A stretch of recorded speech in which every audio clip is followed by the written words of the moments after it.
What does Haru from Howl's Moving Castle, This Boy, and virtually every other anime man out there from the 1970s onwards have in common?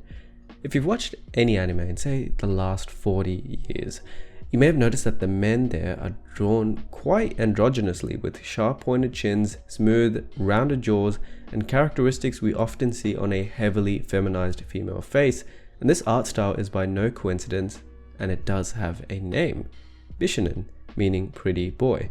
As we delve deeper into this rabbit hole, this style was idolized by one such icon during the early 70s, Bjorn Anderson, aka the most beautiful boy in the world. Before we can talk about Bjorn's tragic history and how he got swept up as the inspiration for anime men for the next century or so, we need to look at the aesthetics of anime faces. I mentioned this term before, but Bishinen, or Japanese for pretty boy, is a concept that goes back as far as the early Tang dynasty and has always had an influence in culture, at times being stronger than others due to the imperial courts naturally being quite androerotic. Now, this concept of androgynous, feminine, but capable men is incredibly desirable, with androgynous looking pretty boys taking center screen from South Korea's BTS to Britain's former One Direction. From Flugfelder's Cartographies of Desire, Male-to-Male Sexuality in Japanese Discourse, some have theorized that Bishinen men provide a non-traditional outlet for gender relations. Moreover, it breaks down stereotypes surrounding feminine male characters. These are often depicted with very strong martial abilities, sporting talent, high intelligence, dandy fashion, and comedic flair, and these are traits that are usually assigned to the hero or protagonist. With the rise of androgynous men from anime to music, women have the idea of a man who is physically capable, in tune with his emotions, self-regulating, intelligent, and resourceful, as well as fashionable, because we've all seen the TikToks where it goes, "Ladies, when your man doesn't match your outfit, something something." While men may not think that these are actually very important characteristics, as we tend to look at the world through the male gaze, and as such, physical beauty is very important to us as men, which is why most men work out, thinking that women too must be attracted to the same things that attract men. But in turn, emotional stability and ambition are far more desirable characteristics if you're trying to attract women. Gentlemen, don't take it from me, take it from Robert Greene, The Art of Seduction. Mind you, that's a book that's written by a man, so he's telling you that in all of the 9 types of seducers that he mentions in his book, there is no type called the alpha male big muscle man, and instead, each of those 9 types focus on different personality traits to foreshadow a different experience that a potential partner, presumably a woman, would have if they so choose them. Now, tangent aside, hopefully both the men and women of the audience can appreciate why androgynous men, and more so their faces, have appeal instead of dismissing the idea completely. They represent the masculine urge of adventure, freedom, and new experiences, with the femininity of being in tune with their emotions and self-regulating. These are indeed desirable characteristics in men, giving women the best of both worlds. But what does this have to do with Bishinen men? Going back to Cartographies of Desire, the Bishinen is described as tall and slender with clear skin, stylish hair, and distinctly feminine features such as high cheekbones, while retaining male characteristics. This is artistically quite similar to the way that angels are depicted in Renaissance art, but let's break down that description very quickly. These men are described as tall, which is a dimorphic characteristic, as males are almost always taller than their female counterparts, but they are also slender, where shoulder width is described as a strongly male characteristic. From Medved et al.'s paper, you can see how much of a difference we're talking about in regards to shoulder width. Making that man tall but slender is very much an androgynous feature.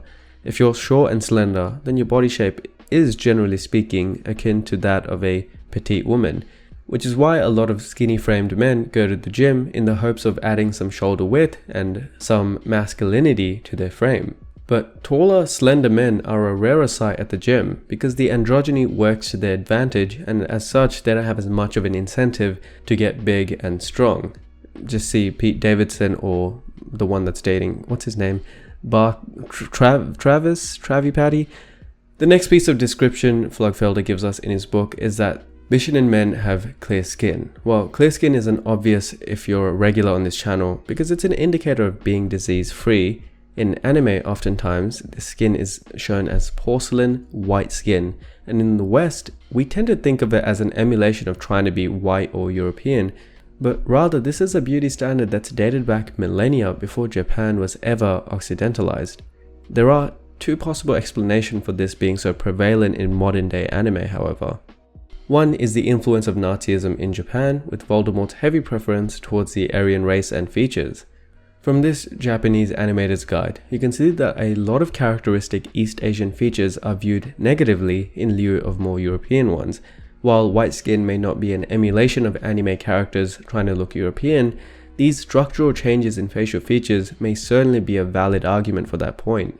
We see this everywhere, from Avatar to Dragon Ball Z, where Goku isn't even a human, but his eye shape and mid-face is drawn more similarly to a northern Japanese/Siberian Russian man compared to the typical Japanese man. The characters that are supposedly Japanese or some other East Asian group are typically given comic relief roles, and we see this from movies to anime, and so maybe there's a deeper cultural issue at play here. Characters that are canonically half-caste are also drawn with their white counterparts' features much more prevalently, such as Revi Rebecca, despite being half Chinese, and so it's easy to assume that these characters must be white when they're drawn with pale vampire skin, whereas East Asians typically have a yellowish undertone to their skin due to the greater presence of eumelanin, which is a different type of melanin as we've covered in this video over here. The second explanation for this clear pale skin type is that the androgynous Bishinen men are seen as pure and protected from the harshnesses of the world, following the law of the story that is, compared to characters who have had to endure the trials and tribulations of their coming-of-age story. They are drawn with a slightly darker complexion or more wrinkled or coarse skin, and that's perhaps due to sun exposure and outdoor life of the character. Or maybe the answer is even simpler than that. Drawing wrinkles takes more work per scene, and it's easier to draw the face and have it look smooth rather than adding in imperfections manually, which is why Bishinen men are drawn with clear skin in anime. As for why the pale white tones and European features, well, that requires deeper investigation from someone that's honestly a lot more familiar with Japanese subculture or maybe anime culture. I'm not the expert on this at all. In Flugfelder's book, he also described Bishinen men with stylish hair and feminine features such as high cheekbones. From Drelos 2007, high cheekbones are the single most sensitive indicator of an estrogen-rich state, which is why they're a feminizing feature. Because they're linked to estrogen, having high cheekbones on a male face is very much an androgynous feminine feature. With regards to stylish hair, there is a growing preference towards metrosexual men who style and, more importantly, take care of their hair in a natural-looking way, rather than shaving it off completely bald or letting it grow unkempt. And when you consider that most androgynous-looking men tend to grow out their hair longer, then it's no surprise there why that might be seen as attractive and well-suited compared to, say, a Ronaldo fade, which is very much a masculine haircut. Can I just say how much I dislike the Ronaldo fade?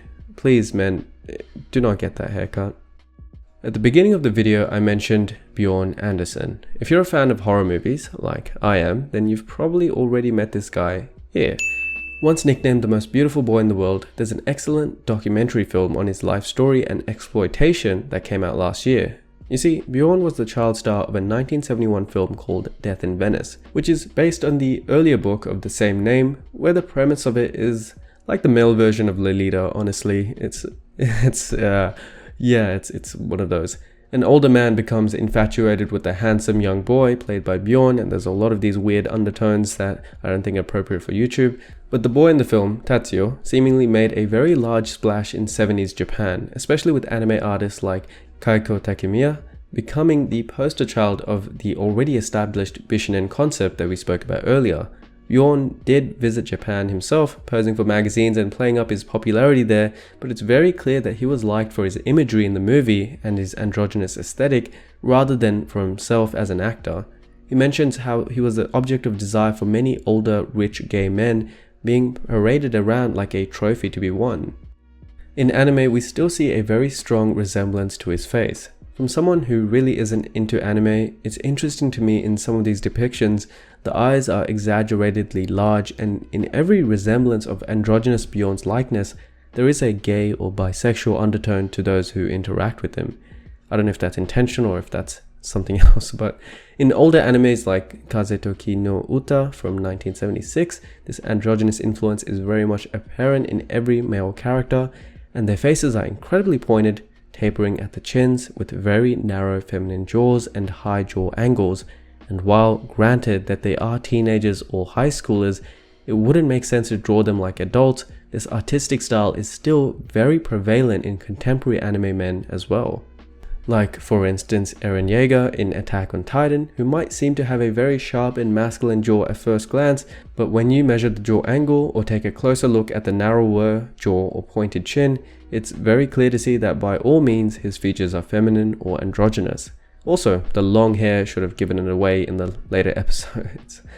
Haoru in Howl's Moving Castle is very much the same, and we can see this trend reoccurring time and time again.